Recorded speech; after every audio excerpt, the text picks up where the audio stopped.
I am your host, Naeem bin Mohammed Rafi, and here is my YouTube channel, Zamir Universal.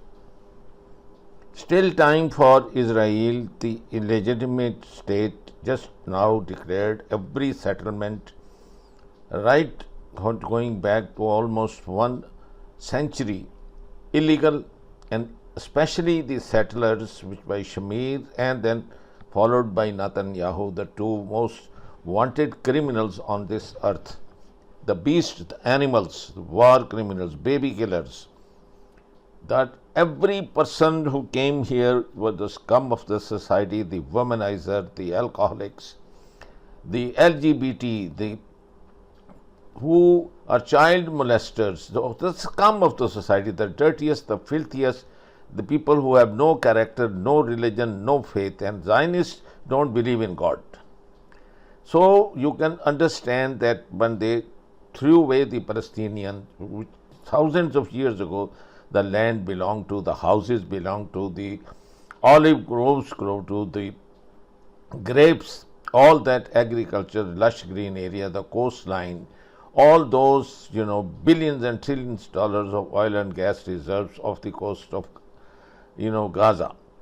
Now you can understand that why these people are criminals and why the International Court of Justice declared that every step this state has taken, and many times, not dozens of times, the general body, I mean the whole world, has declared these illegal settlements. And the stubbornness, just like Hitler, of three are the most extremist people, the Ben-Gvir, Natenyahu, and the finance minister. They are mentally deranged, they are sick people and should be institutionalized in the mental hospital. Now it's up to the Israelis to get rid of them if they want to live and breathe in peace. You can see step by step how things are happening, and now you have no defenses, you have no friends in the world, everyone hates you. And with all this hatred, and look at the demonstrations all around the world by the student body, how do you think you can survive with such a hatred?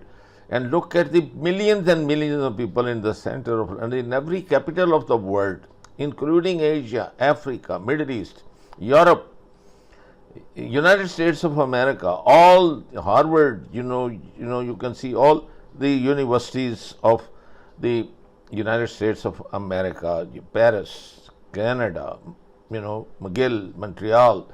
There is not a single, I think, city left in the world where you are not spitted upon, you are hated upon, and your war crimes are not exposed. So it is about time to you when I give you the glimpses of what is happening to your trade. In the whole 9 months, just one ship entered into your port of Eilat. How you think you are going to survive economically by just borrowing money? And you beggars, when you beg money from people, you go under debt, which you are. So 3 people are running your life.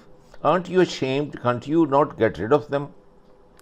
Can't you not, while they are asleep, put them in the bags and sink them with a big stone and let them drown in the deepest depths of the ocean, and then you can live in peace? I am wondering about those 30,000 Orthodox who've been forced to join army. Why can't you do this thing? You've been allowed by your religion to get rid of such a filth and such a people who throw you out of your homes. All Muslims have been allowed to do that, you can get those people out, those who have got you out of your homes. So when you are allowed by the creator of this universe, both the Jews, the Christians, the Muslims, why on earth are you tolerating this thing? Get rid of them if you want to live in peace, or your days are numbered. It's your doomsday, and it's no question, just like a dog in his own cage, barking like if you pass any resolution, they mean nothing. They are just like a dog barking in his own cage. So Knesset is absolutely not representative of majority of the Israelis. So this is just a fake. And these are three that's exactly what the Hitler did. He was not listening to his generals, he was not listening to the public, and he was just elated by, when the people say, hi Hitler, hi Hitler. So that's what Hitler has appeared in another form. It's like a wolf wearing a sheepskin, and that's what Natenyahu is. He is a schizophrenic. He is a paranoid, mentally deranged person, and you are letting him run your country, and now he has destroyed. Heart of the city is your Tel Aviv, and don't you see that your people leaving? See, have you ever seen such a large exodus of people leaving the country voluntarily? They don't want to live in it. So what will you do with the land without people? So all the Jews are going to leave you. So stop it, stop this nonsense, and see what is happening to your economy. You're going to starve and beg on account of only these people. So they keep provoking, even going to Al-Aqsa Mosque. Your father cannot destroy it. Remember that. The Prophet Abraham is buried next door to it. You will be destroyed. The earth will just separate, and all of you, the whole will sink in it, and then the volcanic fire will just burn you.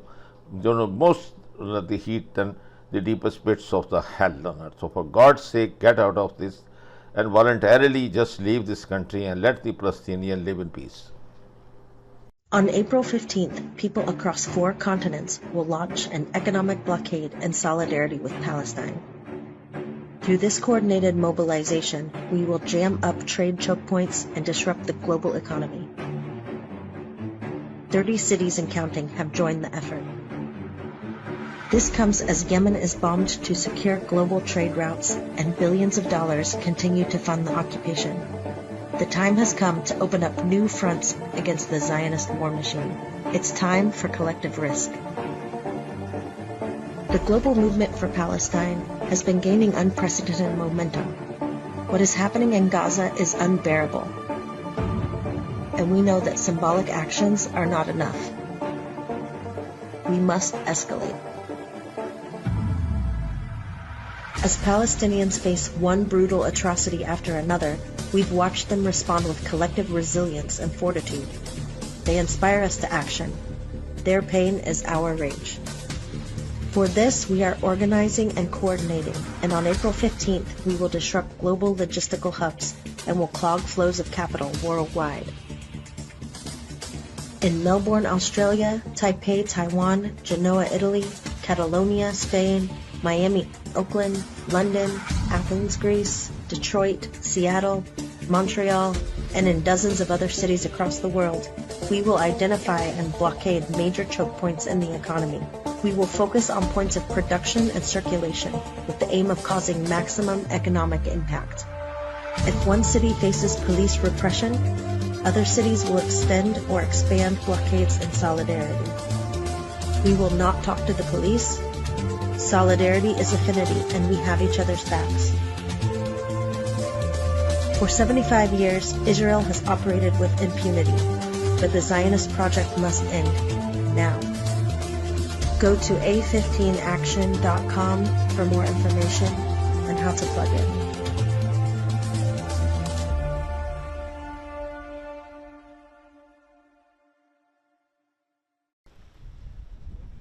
The ongoing crisis in the Red Sea is having a profound impact on the southern Israeli port of Eilat, which has experienced around $3 billion in direct economic losses, as its key import and export business has been brought largely to a halt by Houthi attacks.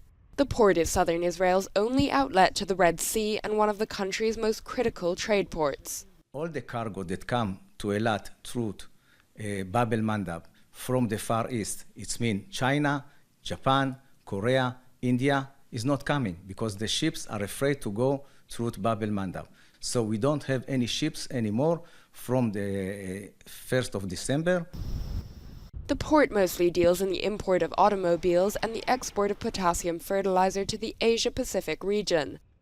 The crisis is also threatening Israel's 2 other international ports, with the transshipment scope of all the country's ports reduced by 70%. A powerful explosion in the heart of Tel Aviv. The blast hit a building in the middle of the night. The aerial object had not been intercepted. At around 3:15 a.m., we heard a loud explosion. Police. We knew it was a drone. There was this humming noise that characterizes drones, and the explosion was very powerful, very loud. Hours after the explosion, security forces are trying to determine precisely how the drone reached central Tel Aviv. The Israeli army wrote the explosion was caused by the falling of an aerial target, which had been detected but not intercepted due to human error. It added that aerial patrols have been increased.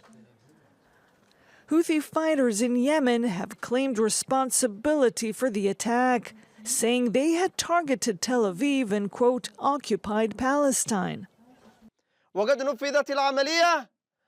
In this operation, we used a new type of drone called Jaffa. It can fly without being intercepted.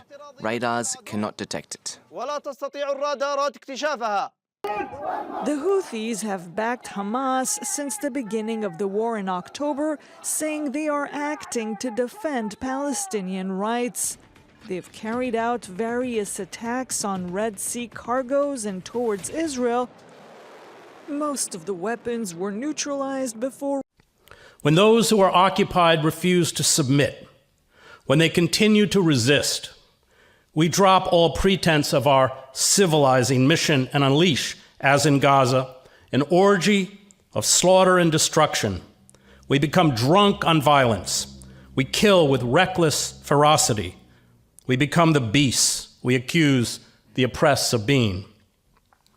We expose the lie of our vaunted moral superiority. We expose the fundamental truth about Western civilization. We are the most ruthless and efficient killers on the planet. This alone is why we dominate the wretched of the earth. It has nothing to do with democracy or freedom or liberty. These are rights we never intend to grant to the oppressed. Honor, justice, compassion, and freedom are ideas that have no converts, Joseph Conrad reminds us. There are only people without knowing, understanding, or feelings who intoxicate themselves with words, repeat words, shout them out, imagining they believe them, without believing in anything else but profit, personal advantage, and their own satisfaction. And then you've got the Israeli army, which I like to refer to as one of the best trained, best equipped, best fed terrorist organizations in the world. And yes, they have generals and they have nice uniforms, but their entire purpose is terrorism. And just as one example, I'll give you one example.